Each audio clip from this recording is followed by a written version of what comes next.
In this episode, we're talking about how to get more direct bookings so that you can start making more money. So stay tuned. Vacation Rental Machine helps hosts just like you learn how to start, grow, and scale your short-term rental business. This show is all about creating systems that help you automate your business, giving you more time and money freedom.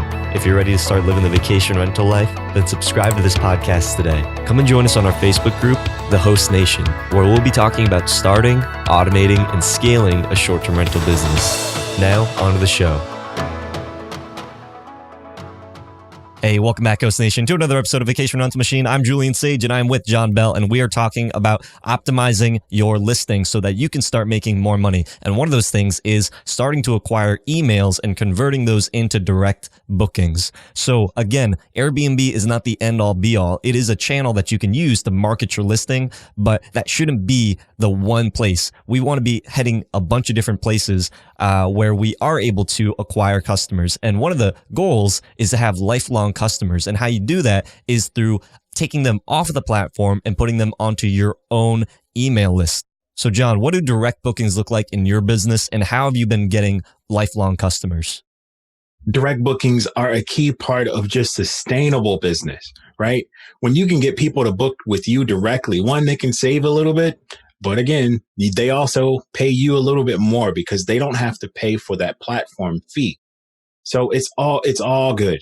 It's all good all the way around. How do you get that information to really just get them to rebook with you, or how do you do that conversation?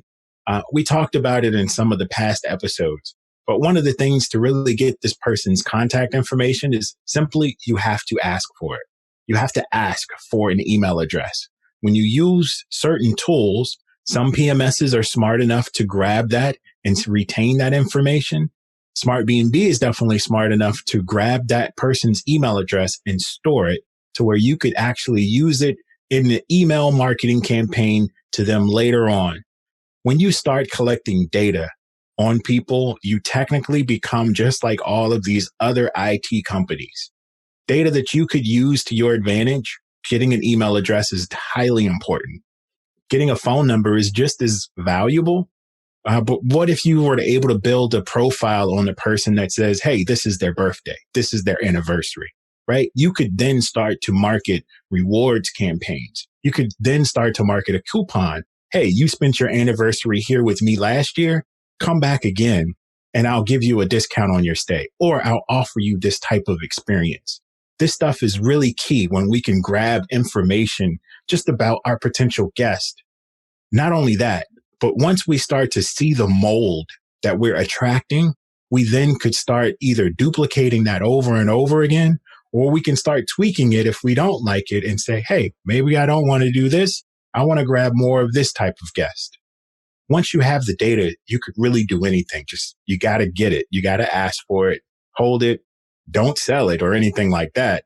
But you do want to be able to remarket back to those people and let them know, hey, I'm still here and kicking, and we got more places for you. I added a new place that you would want to come and stay. I think that this is such an important topic, John, because really what we are trying to do is we are trying to be able to differentiate ourselves and create ourselves as a brand. And when we are marketing to these people, it's not just so that people book with us every time that we have an email, but just letting them know, brand awareness, let them know that we're existent, because they might be able to refer somebody to stay with you. If they know, hey, you have a discount going on where maybe it's a slower season and you're offering a very nice discount, or maybe it's their birthday and you're offering a discount, they might tell somebody else like, hey, there's a discount going on and I know that you're traveling to this area. I stayed at this really nice place. You should stay there as well. And that's how you're able to get your name out there. Because if somebody else is coming onto the platform, they might not find your listing, because in the last episode, we were talking about how Airbnb prioritizes different listings. But if someone gives you the link to your direct booking site or to your listing directly and they book with you, then automatically you're going to show up, and not everybody else that Airbnb is prioritizing or any of these other booking platforms. Your listing is going to be number one for them. One of the other key points to add is email marketing is probably one of the cheapest forms of marketing that you can do.